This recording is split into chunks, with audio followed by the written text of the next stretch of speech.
everyone for this very international webinar organized in partnership between Vatel USA and Vatel Mauritius.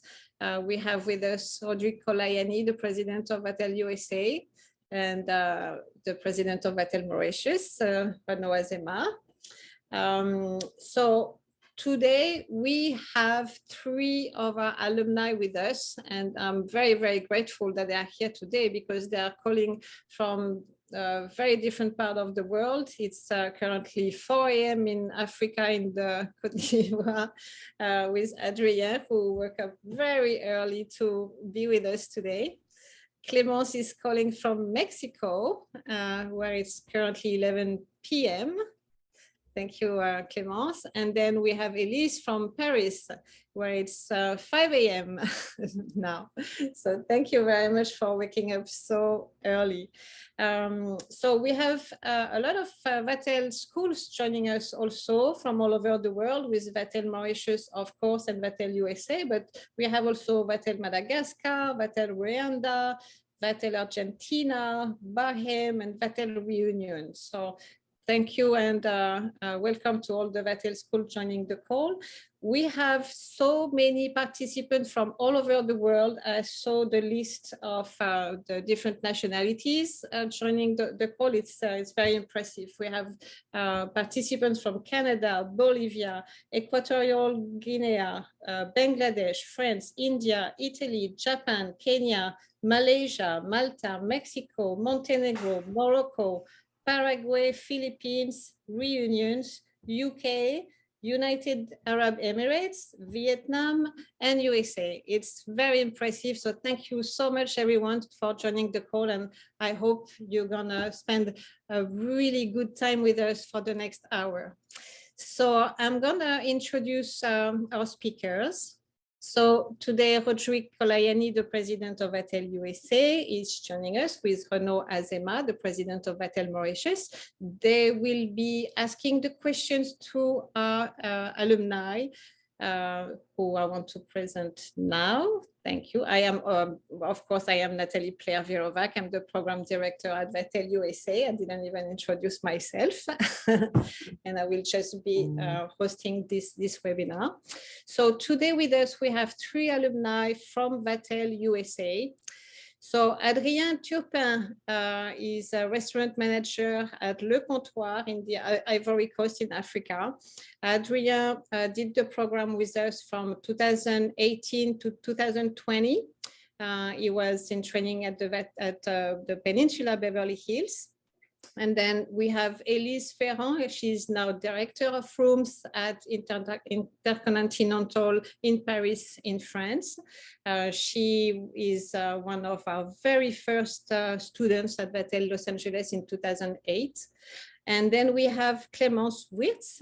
She's the founder of Poquino in Mexico, near to Cancun, such an amazing destination to visit. And Clémence did the program at Vatel USA from 2017 to 2019. She did her internship at the Patina Restaurant Group. And Elise was at the Hermitage, I didn't mention that. So without further ado, I'm gonna leave the screen to Rodrigue and Renaud, who will be able to start asking the questions to our 3 panelists today. Thank you very much, Nathalie. I'm sorry. I'm gonna just add something I was about to forget. We're gonna have 15 minutes at the end of the call for questions and answer. So if you have a question, please use the chat and I will ask the questions for you at the end of the call. So don't hesitate to ask questions at any time during this presentation. Sorry, Rodrigue, it's your time. No problem. Thank you very much, Nathalie, for this great introduction. Thank you very much, Renaud Azema from Vatel Mauritius, for being here with us and partnering in creating those webinars. I want to thank all my team at Vatel USA who worked on this webinar, and obviously the panelists who are here with us today, Clémence, Elise, and Adrien. I'm honestly very proud to have them here with us. This webinar is not an academic presentation of the different management style that, that we have in the hospitality industry throughout the world. It's not an academic comparison of the US management style with the European management style or African or South American, but really it's a true experience through our alumni who have had a great career, who are very successful. And to me, I do what I do and I wake up every morning for the success of our students. And when I have them here with us in front of hundreds of students all around the world, talking about the experience, it's really something very fulfilling. And that motivates me to do even better things for more students in the hospitality industry. So again, thank you to our panelists. I'm sure this webinar will be very informative. We'll give you some insight of what our students have gone through, coming from different countries, coming from Europe and doing their MBA in the US, and then going back to discover more parts of the world, as Clémence did and is now in Mexico, for example, or Adrien in Abidjan. So thank you very much again. Renaud, please introduce yourself and then we'll start the questionnaires. Okay, thank you, Rodrigue. Thank you, Nathalie, and all the panelists and all those who are listening to us around the world. I'm particularly happy with the implementation of this initiative, which was born during the celebration of the 40th anniversary of Vatel in Lyon last year. Our goal today is threefold. Firstly, for us, it is a question of reassuring the young people who want to embark on one of the many careers in the tourism or the hotel industry. The sector is doing well. It is picking up again after these last two terrible years. And above all, it is recruiting a lot and offering a wonderful career prospects. Secondly, we want to give hope to our young people for whom traveling is a second nature. I think the panelists are a good sample of what travelers and students travelers are today. Your study are a privileged moment to discover the world, and we are very happy to strengthen your experience, which will probably be one of your main advantages on the job market. And finally, we want to outline some of the many career options open to Vatel graduates, starting in a school, in a country, and traveling the world during your studies develops your interculturality, increase your integration skills, and stimulate your creative skills. You are probably better equipped not to face the world, but to conquer it. I won't be long. Okay, I give back the floor to Nathalie, who will organize, and Rodrigue and I will ask questions to the panelists. I think Rodrigue, you start. Yes. Rodrigue will go first, and then we can alternatively give the opportunity to ask questions to Renaud and Rodrigue. Rodrigue, do you want to start? Yes. So first of all, I mean, it's not really a question, but I want to give the opportunity to Clémence, Elise, and Adrien to really briefly tell us about their managerial experience, what they've been through during their career, where they are right now, and how do they manage people and what they've learned in terms of management. So maybe Clémence, you want to go first? A brief overview of where you're coming from and where you are now.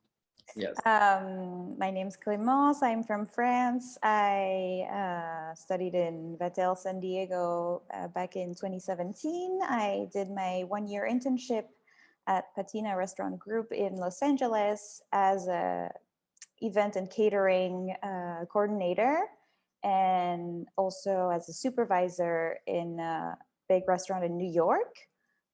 Those were my managerial experiences. I had teams from 8 people to up to 50 servers to handle in the restaurant. And I now live in Cancun, and I just opened my restaurant 3 months ago. So I completely changed path. There's still some management involved, of course, but now it's more on the entrepreneur side, and which is very interesting as well. Different, but you know, it's also part of the experience. Thank you very much, and congratulations. Let's ask Elise. Hello, everyone. So I'm Elise. I'm from France. I studied at Vatel Los Angeles back in 2008, where I did my internship at five-star Hotel L'Hermitage. I was there as the management intern in housekeeping. Then I had the chance to actually keep on working after my internship, and I took over the housekeeping department at L'Hermitage, where I stayed at for about 3 years. Then I spent a total of 10 years in California, where I worked for different brands as Andaz, then back to Viceroy, and then I did the opening of a French brand small boutique hotel called Mama Shelter in Los Angeles, where I stayed, where I did the opening, and then I stayed on for 3 years.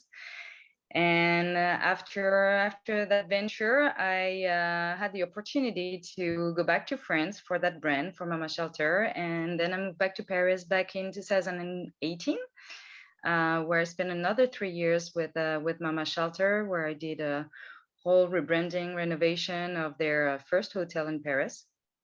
And then I decided that doing rebranding and renovation and starting like new projects and looking for new like hotel projects and develop like new brands like was something that I really liked. And so I joined a venture with a brand called Voco for an investment company. So today I work for a hotel. It's under the brand of Holiday Inn, and we're doing a whole project of renovation, which should be ending beginning of next year.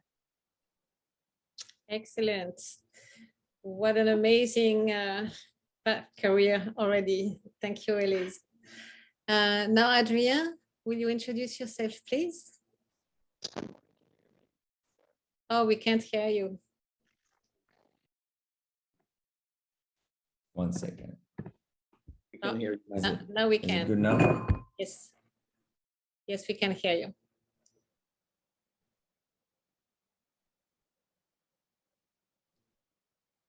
Hello? Yes. Okay, better? Yes. Sorry for the little. So yeah, I'm Adrien. First, thanks for this meeting, and a hi to everyone. I was born and raised here in Abidjan, in Ivory Coast, on the West Coast, and then I went to Vatel Lyon for 4 years. Then the second internship, that's when I discovered the USA. I work at the Monarch Beach Resort in Dana Point, and then that's when I started to look for Vatel USA and the program, and then I came back for the master degree. So I went to San Diego for 1 year. I was training at the US Grant, downtown San Diego. I was in in-room dining, so in the F&B departments. And then when I graduated, I went to the Peninsula in Los Angeles as a F&B manager for the afternoon tea. So Very now good. I was supposed to stay with the Peninsula brand and go to Asia, but because of the COVID, they stopped all the programs. And then, so I decided to go back home. And then once I arrived here, it was supposed to be only for a couple months. And then one of the person I know here just proposed me to open a restaurant that was opening like 8 or 9 months later. So that's when I decided to stay.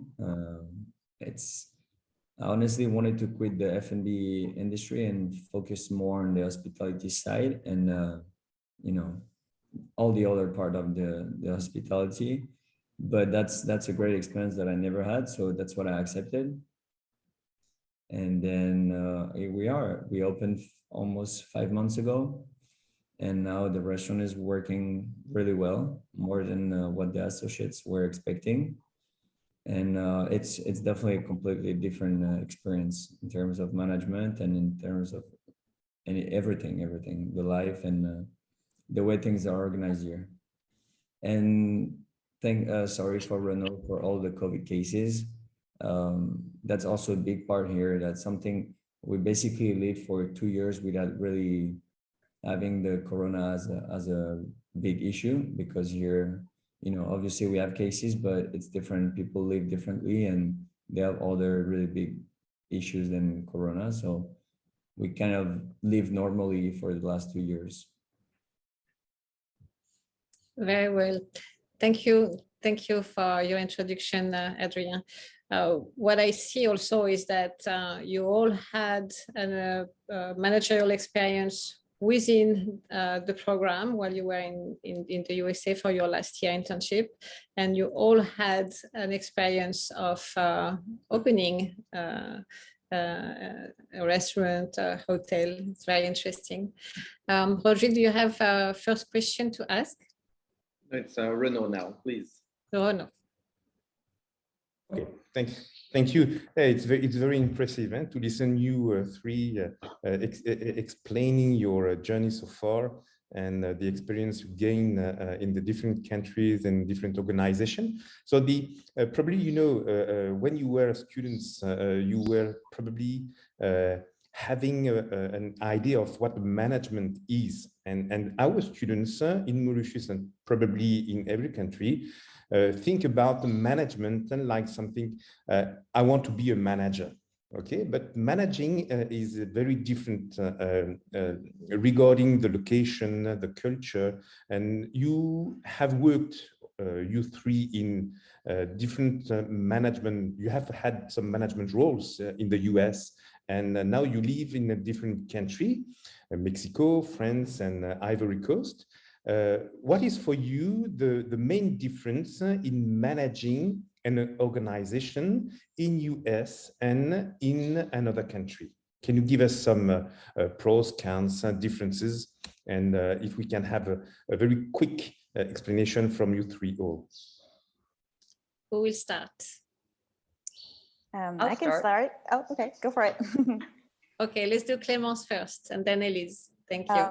So for me, regarding management, the big difference for me that's been a challenge, and it still is. I've only been in Mexico for 2 years, so I'm still learning all the culture and differences, is the communication style with people. In the US in general, it's very straightforward.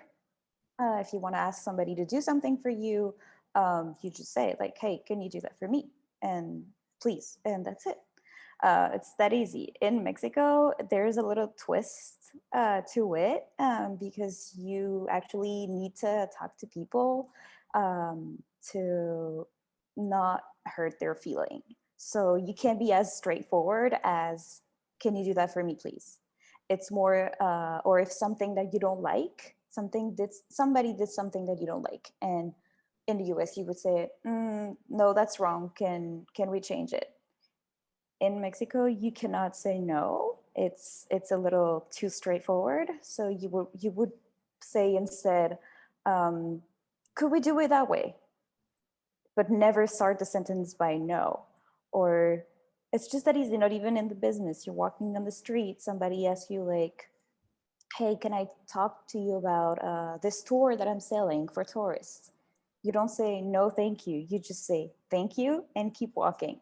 So this, for me, is still a little bit challenging. I'm trying to mold myself to be more like them, to not hurt their feeling, and to be able to be a good manager for my Mexican employees, especially coming from France, where we are even more straightforward than Americans, in my opinion. So yes, it's definitely interesting to try to cope with all that.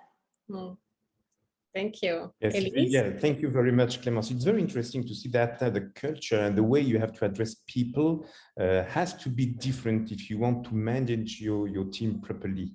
And what about your experience, Elise? So communication, that's for sure. Like depending on the country and the people, like depending on the position, where they're from, definitely like that is US, that's France, or that is another country, that's for sure you have to adapt yourself a lot to the culture you have in front of you. So that's but for me, where it was the most challenging, actually. So actually, I worked more in the US than in France. So when I came back in 2018, there was what shocked me the most. It was actually when I had to start dealing with the union.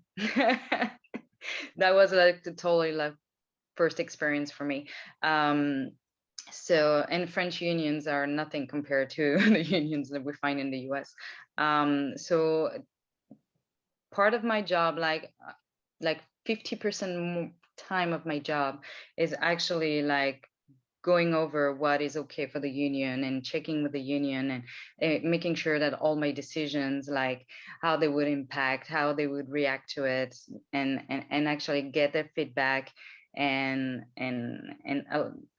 I spend way more time actually like trying to make sure that all the decision, everything that we plan will not actually like hurt the feeling, and make sure that they understand why we take those decisions, and spend more time on the social part. That was something that I did not expect that much. That's for sure. It gives the credit to the emotional intelligence that you have to acquire when you are managing, and by the fact it's one of the aspects that we have to shape amongst our students. And you, Adrien, what is your experience? I mean, I think this, like they were talking, it's completely different. You're going from like a really developed and rich country to a developing country where, you know, working is really a necessity. And in the US, I mean, when you work in an organization like the big hotels, like we're working in, like the Peninsula, everything is super strict, organized, and you know that everyone signing up for the job will have the capabilities and, you know, will fit to the industry. But here it's almost the other side. You always have to fit the industry. I mean, the employers have to fit, you know, have to mix everything to fit, you know, the employees, the workforce, the way they work. Like I was saying, I mean, obviously the US is really straightforward.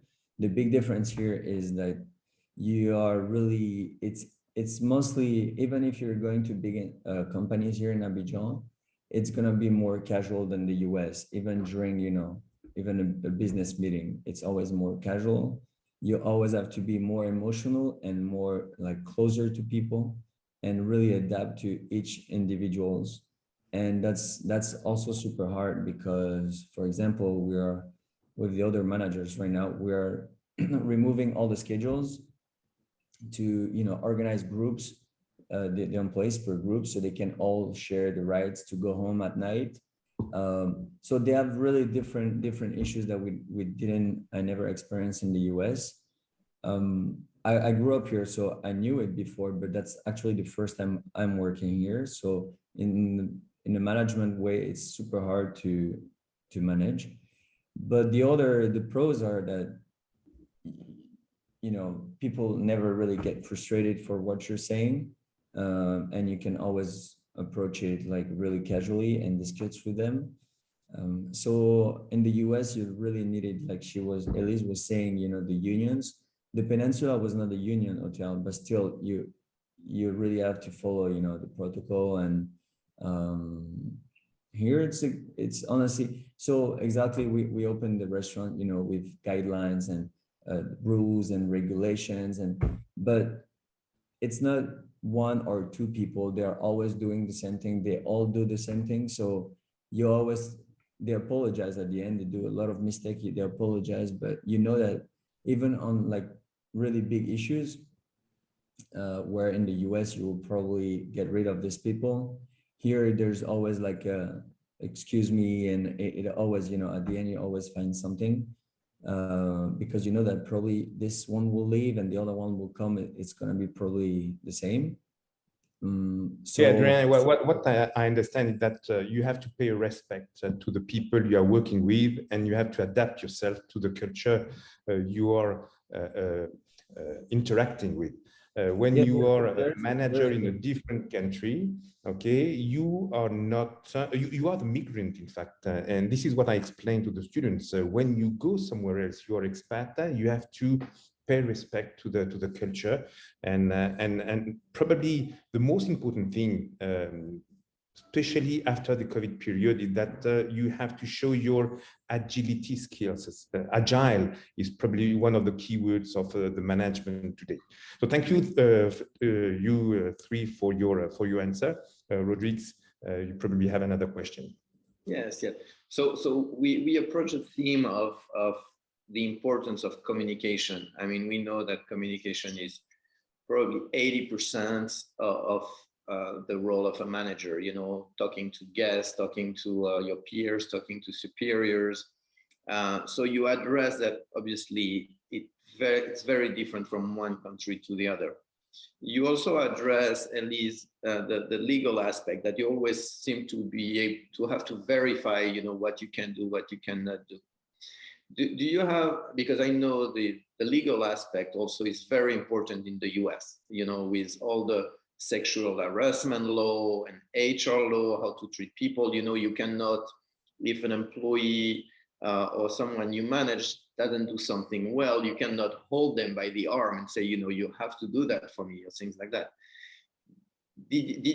Were you affected by this legal aspect in the US when you were managing your team? Not as much. For me, it was way more like straightforward in the US. You have a question, you go to HR, you take action, and you take action right away. In France, you want to address someone with an issue. You go to your HR and they have to write a letter and they have to send it.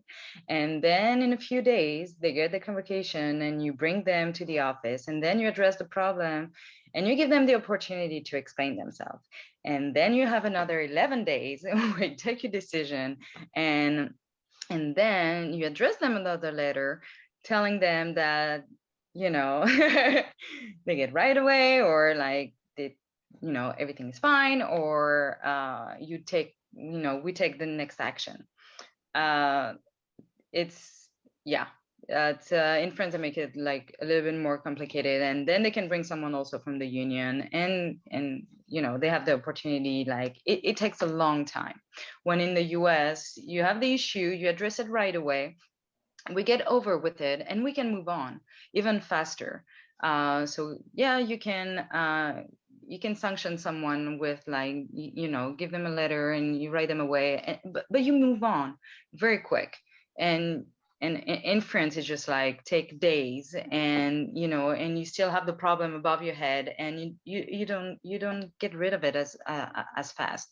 And I think it hurts more, like the relationship and the organization that way. It was more efficient dealing with that part in the US than back in France. Excellent. Thank you for that. Adrien, do you want to comment about the legal aspects and in your management decision in Abidjan? Well, I think there's things that I shouldn't say on on Zoom. No, I mean, it's even, you know, you have the US, you have France, and then you have I mean, I'm talking for Abidjan. So obviously there's a big part of, you know, it's organized like the French model here. We have to remember that everything is like it's supposed to be everything like France. It's the same model, but I mean, the legal part is just, you know, to be legit.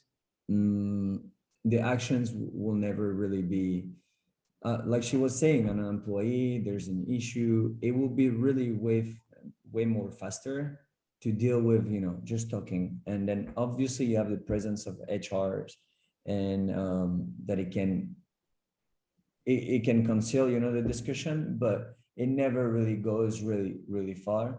You don't need to, it's never, you address them some letters and things like this, but they don't, I mean, that's not the way it works here. The communication face to face and dealing with the problem now, that's how it works.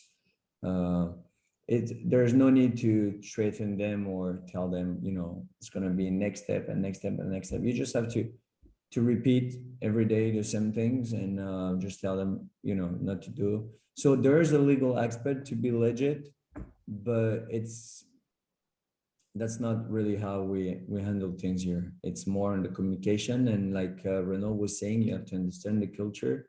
You have to understand what they're going through, and then manage with it. So you manage through building a relationship with your staff. Yeah, we manage to build a trust relationship, and yeah, that's how it works. That you'll be way more efficient and you'll get more results, you know, to build this relationship than, you know, really take actions like, you know, that's the rules, that's how it works, and that's gonna create a conflict. And then, like Elise was saying, you don't really solve the problem right away. All right. Okay. And quickly for you, Clémence, as an entrepreneur, you also had to go through the legal aspects, you know, and managing employee. What was the most difficult for you? Managing employee, managing, you know, the setup, the legal aspect, managing, you know, the creativity of building a menu, for example, for your new restaurants. What was the difficult thing for you? The most difficult thing for me was handling the construction workers in my restaurant, because I don't know anything about constructions, and for me it was taking very long, and it was taking Mexican time or okay time, I guess, but it was the hard part, because we got the building, it was just a pile of concrete, and we had everything done and designed everything ourselves and just contracted people to do the work for us.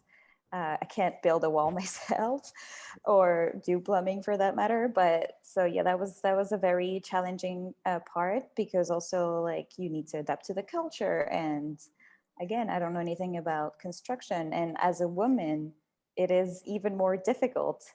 I'm a foreigner and I'm a woman in Mexico, and some people would simply not listen to me because I am not their boss. I'm just the client, and this is the money I'm paying for to get things done. And sometimes they just do it at their own time.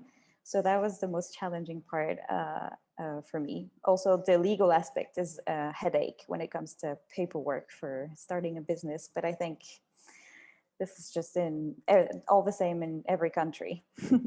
All right. Thank you. Renaud, go ahead.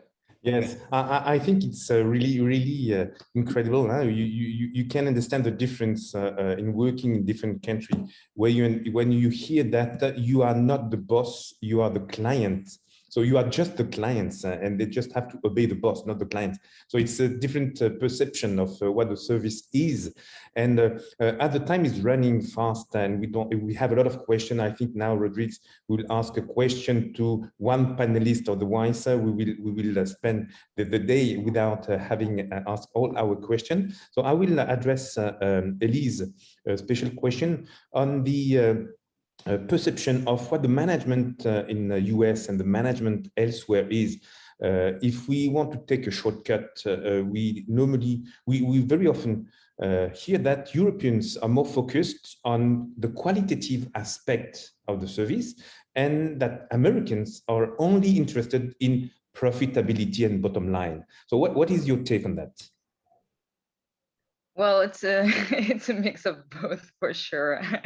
I can tell you that even in France, profitability is very important, and I'm judged every day on it. I mean, for both brands that I worked at, like I want to take the example of Mama Shelter specifically, because I worked for the brand in the US and I worked for the brand in France. And for sure, quality and the image of the brand and how customers like feel when they come and stay with us was always like a big focus than it is it was in the US or in France. I was way more challenged, I think, in the US about the profitability and explaining my numbers than I was back in France, in terms of like the organization. But I think that also in the US, where we were challenged the most, and it was actually the first hotel that they would open in the US, so we were really like the flagship, and for sure, profitability and expanding our numbers was a big part, because we wanted to open more and you know, bring in investors and all of that. I didn't have that feeling like back in France, but it was already like a brand that was installed and renowned and had its reputation. But even more nowadays, like the quality and what guests thinks and what they put on social media and the reviews that they give and the service they can answers count a lot, and that makes competition even harder for the back few years, because everybody look at comments, and it really is a big focus. And it was already when I worked for the brand and I started in 2015. It was already a big focus. So I don't have that feeling. Okay, right so now. Okay, we understand that social media and the reviews and all the digitalization of the economy has changed a little bit the process. Yeah. And okay, thank you very much, Rodrigue. Yes. So, Adrien, I have a question for you, because you three of you have had a great career so far, and you're still very young, you know, at an early age, you know. You are now general manager of a restaurant or director of, you know, guest services and housekeeping department or entrepreneur. I feel that, you know, the US employers are willing to give you more responsibilities very soon in your careers based on results. Would you say that that is true? Would you say that the employer you worked for did trust you very early on and give you responsibilities? And, you know, in comparison to what you could have achieved in Europe or in Asia or in Africa, do you feel that you had a lot of opportunities in the US? Yes, that's one of the main point why I chose the US, because that's what I heard before, and that's definitely true. From my experience in San Diego, it's more, I saw it during, you know, the interview. They were interested when I started to talk about my backgrounds and where I was coming from, and they gave me. I grew up fast. I stayed in the housekeeping and food and beverage department, room service, but they were giving me a lot of, you know, little different tasks that I was not supposed to do, and that was even more true at the Peninsula, because after only 2 months, they put me as the restaurant manager for the afternoon tea. So that's one of the outlet that drives the most. I mean, one of the outlets there that drives the most. And I was the only manager, and then I was reporting to directors of outlets. But so they directly gave me, you know, a great opportunity. And I don't think, and I'm pretty sure I will never have this this opportunity in France. Otherwise, you know, it's luck, or you're part of, you know, 1 out of 10 people. But that's definitely the case. And compared to here, I think there's it's kind of similar in the same way here. Even us, when we hire people, we don't look at the resume for a different reason, obviously, but it's more, you know, show me what you can do and show me if you fit to the company, and then we can go from there. So, but from the US, 100%, it's definitely true. They are willing to give you more opportunities, even if you're just starting, you're young. It's just that they want you to fit the company, and, you know, if you're going the way they want, I think you grow super fast.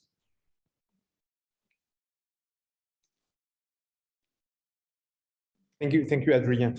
My question goes to Clémence, and let's shift now to talk about entrepreneurship, as you have chosen this orientation, and some of our audience would like probably open their own company.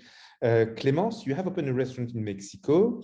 Did you always envision becoming an entrepreneur? Why did you choose Mexico? And from your opinion, would have been be more difficult in France than in the country you have chosen?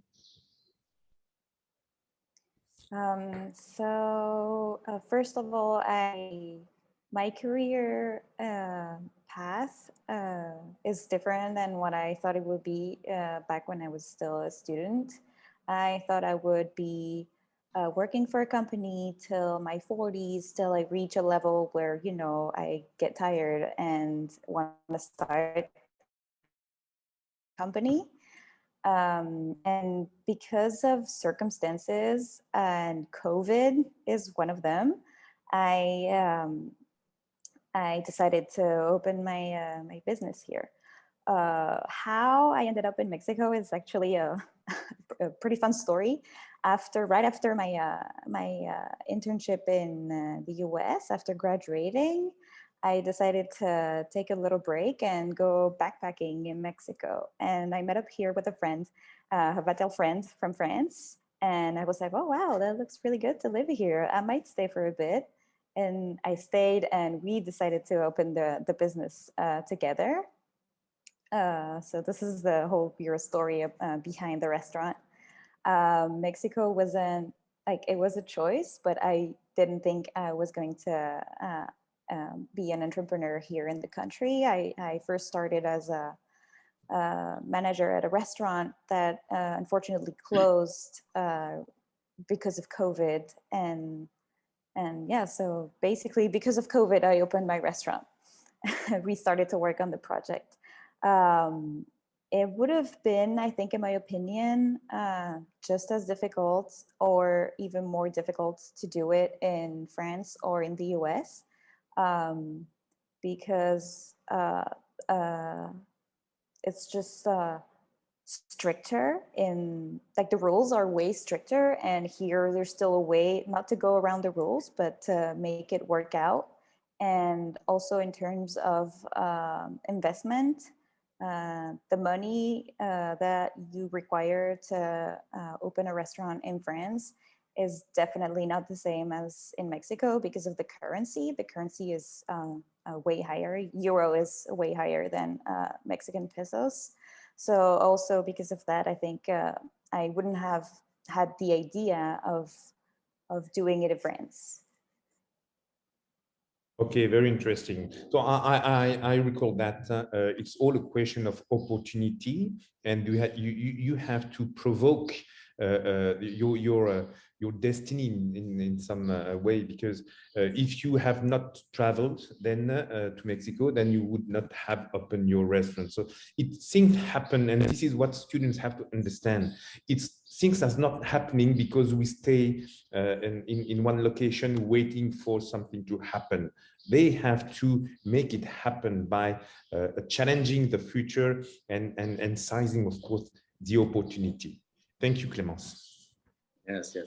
And I'm jump on this idea of, you know, provoking, you know, your future and your career and everything. And really here at Vatel USA, through the MBA, we try to give the students, you know, the ambition, you know, to be a manager, to be a director, to be an entrepreneur. You know, we push all the students to travel the world. So, you know, I'm really happy. Now, did Vatel, the Vatel education that you had in France, Vatel Lyon or other schools in the US, do you think, I mean, it's an honest question here, because we have hundreds of students listening to us who are studying right now in different Vatel school or other hospitality school. Did your education prepare you well for where you are right now, to manage people, to manage an organization, to start a business? Do you feel your experience in France, in the US, helped you and gave you the skills to do so? anyone who wants to jump, you know, it's you can go ahead and answer this question. I'll do it. Definitely. Like for my part, when you know, like when I was a high school student and I knew I wanted to work in hospitality, that was my goal. But for me, what was very important, I didn't want a school or a program that you spend 2 or 3 years in and you're just like sit in a classroom and listen to a teacher that potentially will like make you understand what a business is supposed to be. What was very important is like to gain experience and to have the opportunity to actually like directly like apply what you learn. And so when I was in Vatel Paris, like, you know, every other week, you know, you get your experience in the restaurant of the school. So that actually like for me, that was great. But the internship that come at the end of each year was first like opportunity to see if you fit in this business, and then to acquire experience.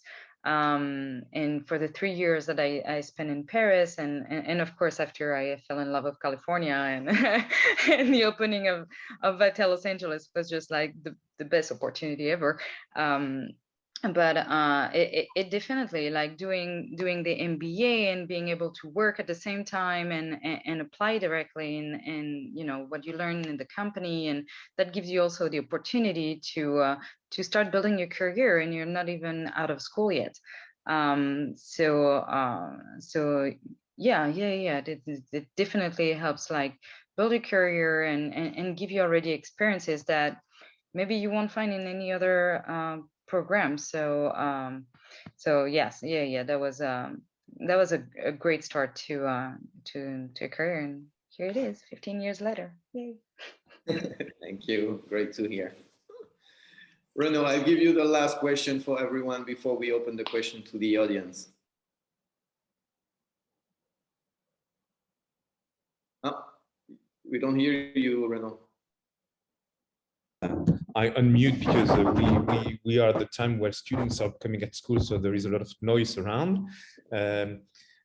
So the last question is about the advices you would like to give to bachelor students or master students. Do they have to go for a mobility? Do they have to study abroad in different countries?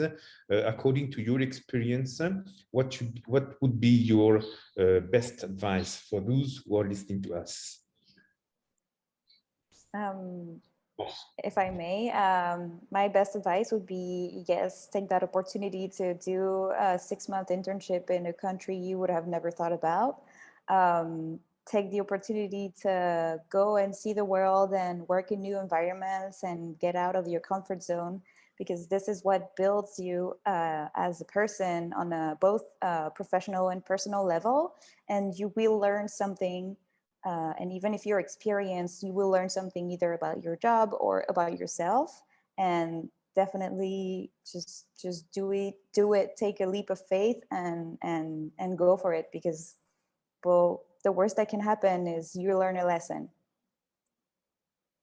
We say the same thing, but coming from you, I think will have a best impact on those who are listening. Thank you very much. So Nathalie, please, if you, I know there was a lot of questions on the chat room. Do you want to tell us, you know, select a few questions? We have like, let's say 10 minutes. Yes, one of the questions, I think, would change your career after experiences COVID. So I have one question. Would you want to change your career after experiences COVID's impact on hospitality? Who wants to answer that question? Well, if I may go, I don't think COVID will have an impact to the way I want to change the industry, because it has impacted every industries. So it's really, this answer will be really depending to everyone if they can adapt, if they cannot adapt. That's totally true that in the hospitality, it's a service. It's always, we are dealing with customer guests that are paying, and So you have to be even more cautious. It's not like an industry where you work on your own. So that's an impact, but that's not why I want to change my career. I think that's not even like the case. So it's yeah, it depends on people, but personally, I won't change my career because of COVID. Is that the same for you, Clémence and Elise? Yeah, and I think that you know, it gives the opportunity to companies to also reinvent themselves. You know, to come up with new ideas and new ways of running the business, or giving, you know, putting in place like new services or new product, new, you know, for the customers. So you know, it's for sure it's hard. It was financially very complicated for many companies. But I think also that it will start again and even stronger. So no, it didn't even cross my path at all. Clémence? On my end, COVID has changed my career path. So I wouldn't want to change it now, because what I'm doing now is a consequence of me losing my job because of the pandemic, and coming with a new idea and taking an opportunity out of a crisis. So I will definitely not change my career and way I am at right now because of COVID. And Very well, thank you. Good. I think that's what we have to. Yeah, sorry, and I think that is really true. With every crisis, with every difficulty, there is new opportunities, and you know, I think everybody, all the students, needs to be positive and stay positive, and that they will go a long way staying positive. Yeah, positive and creative. I think that's really what we hear most of the time. I have another question. Based on your experience in the USA, what is the one thing that you took away that you still really use today that you may not have used if you didn't have an education and professional experience in the USA? Is there this one thing that is really helpful now where you are today that you learn in the USA? If I may, on my end, it would be recognition of your employees. When I first worked in the USA back in 2016, I really loved it, and of course that's why I went back after for my master's. But after that, I spent a year in France, and I had a job as a bartender, and I never got any positive words about my job. And I felt like, wow, am I doing a bad job? But I wasn't. Like, I think my employers were happy with me, but it's just not something that you would express in France. Whereas in the US, you think you're doing an okay job, and you always have someone that's very supportive and that would tell you, good job, thank you, like, thank you for your good word. And I think that's like very, like, it's a small word. Just saying thank you may seem like nothing, but for me, it became something super important. And that's definitely something that I took away from my experience in the US, and that I like apply to my day-to-day life now with my own employees. There is not a word that they leave the restaurant without me saying thank you, just for being here today, just for your hard work. It's very, very important. Thank you, Clémence. Do you want to add something, Elise or Adrien? Not sure. No, I agree with Clémence, and also opportunities. I think that I really took that back with me, is that I was given opportunities to prove myself very, very young, compared to the mindset that French people are in. Meaning, like, you need to have like certain years of experience, like, before you give you a chance, or you know, it's like so I like to give that back, and I really look for the young generation and their ideas and their drive to give them opportunities like I was given when I was like 22. Very good. Should we go to the next question? So First, thank you for to Deepak who asked the first question. Now it's a question from Marie Lenaig. Do you think that the address is important for an internship? Meaning, what would you choose between a less reputable hotel like a boutique hotel, but with a lot of responsibilities in the job, compared to choosing a hotel from a big brand where you evolve more slowly within it? What would you choose for your career?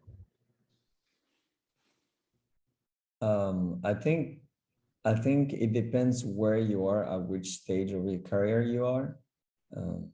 If I had the choice between like a small boutique hotel, where when I was in the US, where I could, get a lot of opportunities and grow, and even having like a better position than than F&B manager.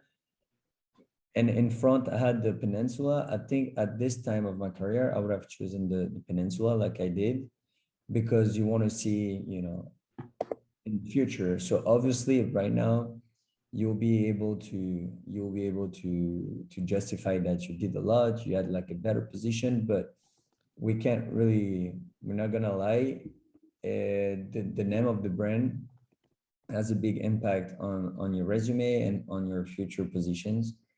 But on the other side, I will have never chosen like an hotel for his name if I don't feel comfortable working there. So it's just the perception.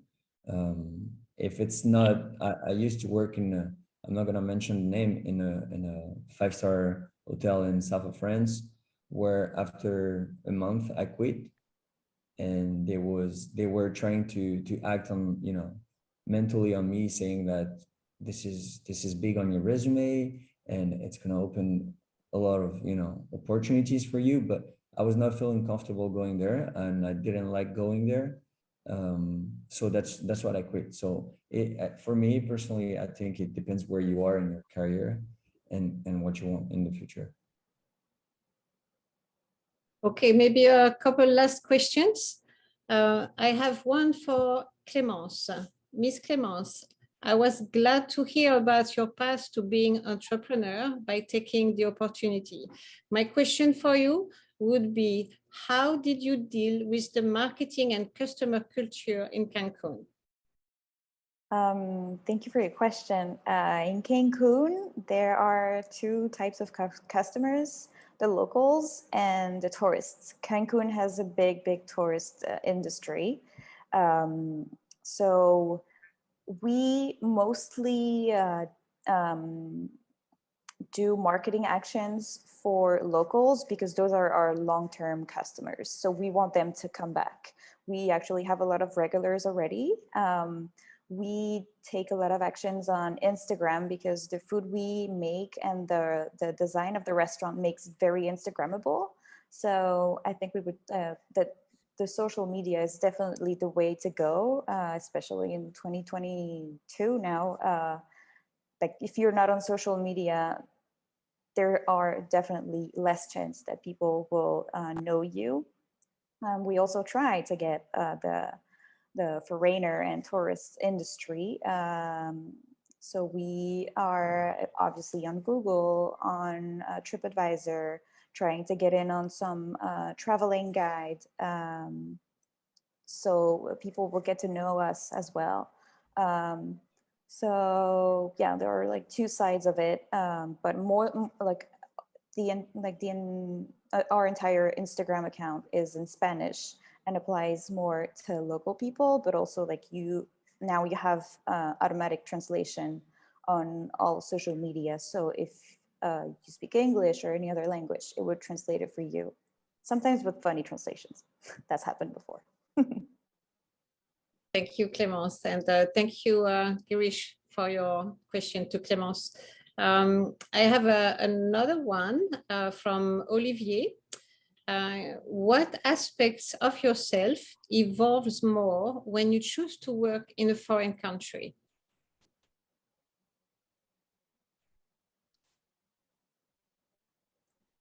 Adaptability.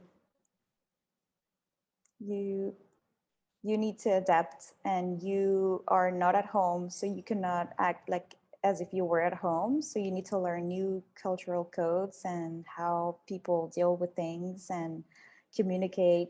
We all go back to it, but this is very important to, you know, put your ego on the side and understand that if something is not going your way, like how you can deal with it so you can solve it in the way the local do it.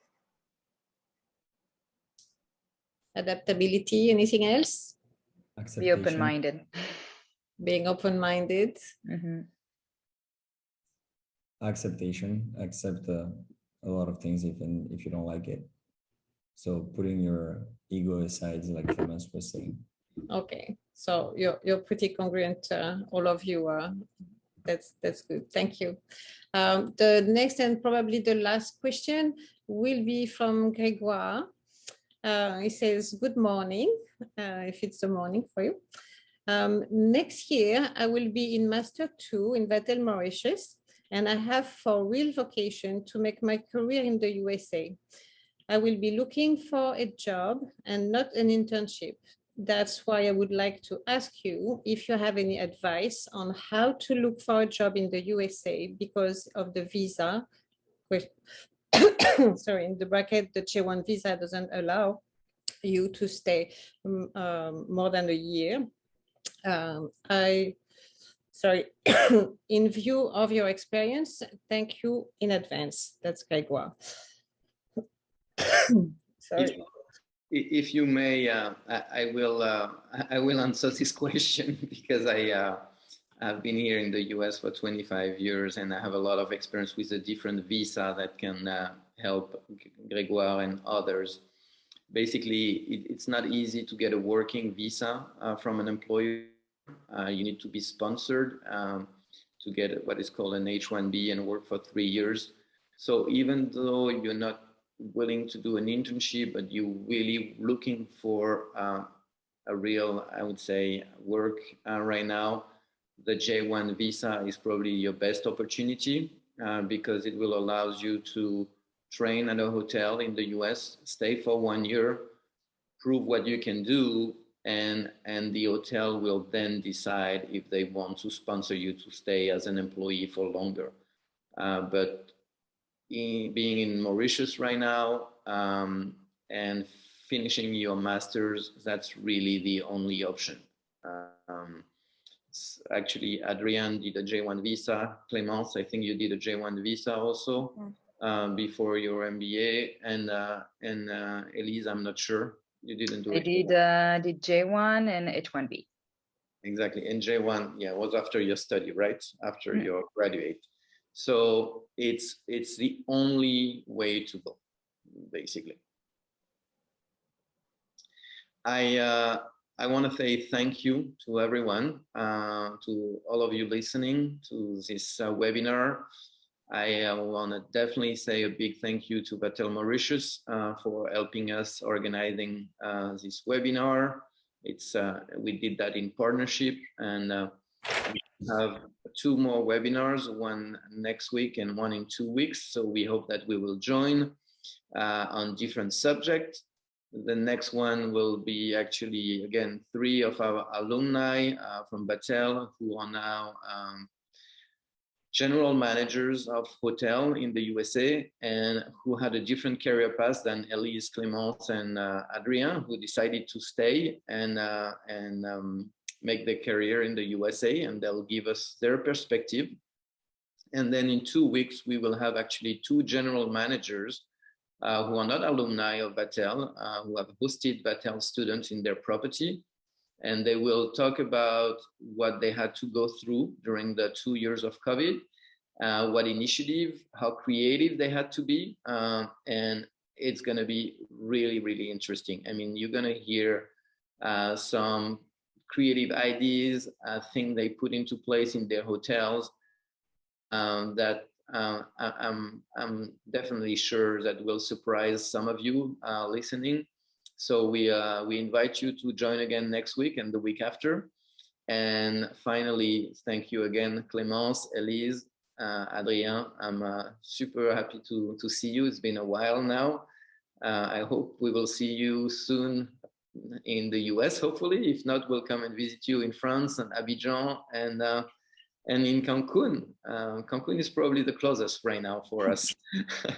I'm gonna give the microphone to Renaud to give us a few words before we say goodbye to everyone. Again, thank you very much, everyone from Vatel USA here in Los Angeles. Thank you, Rodrigue. Thank you. Thank you, Rodrigue. And if you want to make a tour by Mauritius, you are most welcome, all of you, of course. I would like to thank you, those who are listening for us tonight or today, and especially for this moment of sharing. I think, and I hope this exchange have inspired those who are listening and looking for adventure.